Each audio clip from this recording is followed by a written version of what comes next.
Hi friends, போட்டித் தேர்வுக்கு தயாராகி கொண்டிருக்கும் மாணவ மாணவிகள் யாரும் இந்த வீடியோவை பார்க்க வேணாம். இது உங்களுக்கான வீடியோ இல்லை. இது வேறு சில தற்குறிகளுக்காகவே சிறப்பாக தயாரிக்கப்பட்ட ஒரு ரீப்ளை பண்ணுற வீடியோ. ஸோ என்ன அப்படின்னா, 2011ஆம் ஆண்டு கணக்கெடுப்பின்படி இந்தியாவில் பேசப்படும் முதல் 5 மொழிகள் என்னென்ன அப்படிங்கிறத ஷார்ட்ஸ் வீடியோவாக போட்டிருந்தேன். இதை பார்த்துட்டு தப்பாக புரிஞ்சுக்கிட்ட தற்குறி நண்பர்கள் என்னென்னா, தப்பாக கமெண்ட் பண்ணுறாங்க. தமிழ் மொழி ஏதோ இவனுங்க தான் தமிழ் மொழியை காக்க வந்த தேவதூதர்கள் மாதிரி என்னென்னவோ பேசுகிறாங்க, கமெண்ட் பண்ணுறாங்க அசிங்கமாக. சோசியல் மீடியாவில் மட்டும் தமிழ் தமிழ் அப்படின்னு சும்மா சீன் போடுறது. ஆனால் நேரில் போய் பார்த்தோம் அப்படின்னா தம் பிள்ளைகளை அரசு பள்ளியில் தமிழ் வழியில் படிக்க வைக்காமல் தம் பிள்ளைகள் இங்கிலீஷ் பேசணும் அப்படின்னு சொல்லி இங்கிலீஷ் பேசணும், ஹிந்தி பேசணும் அப்படின்னு சொல்லி தனியார் பள்ளியில் பல லட்சம் காசை கொட்டி கட்டி படிக்க வைப்பானுங்க. எனக்கு என்ன கோபம் அப்படின்னா, இந்த பதிவு அரசு வேலைக்கு தயாராகி கொண்டிருக்கும் படிக்கும் மாணவர்களுக்காக பாடப்புத்தகத்திலிருந்து எடுத்து கொடுக்கப்பட்ட ஒரு பதிவு. ஸோ இதில் தப்பாக சொல்கிறதுக்கோ பொய்யா திரிச்சு போடுறதுக்கோ எதுவும் பார்த்தீங்கன்னா இல்லை.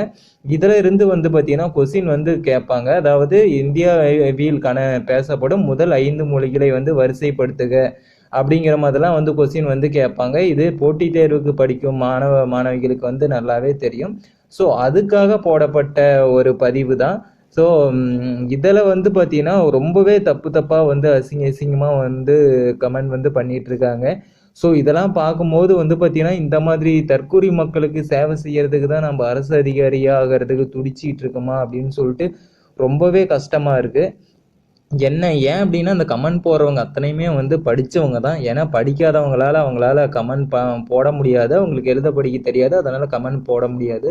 ஸோ படித்த மக்களே பார்த்தீங்கன்னா இவ்வளோ ஒரு கேவலமாக, இவ்வளோ ஒரு வன்மத்தோட, இவ்வளோ ஒரு புரிதலே இல்லாமல் பேசுகிறாங்க அப்படிங்கும் போது ரொம்பவே மனசு கஷ்டமாக இருக்குது. நானும் பச்சை தமிழன் தாண்டா தற்குறிஸ்.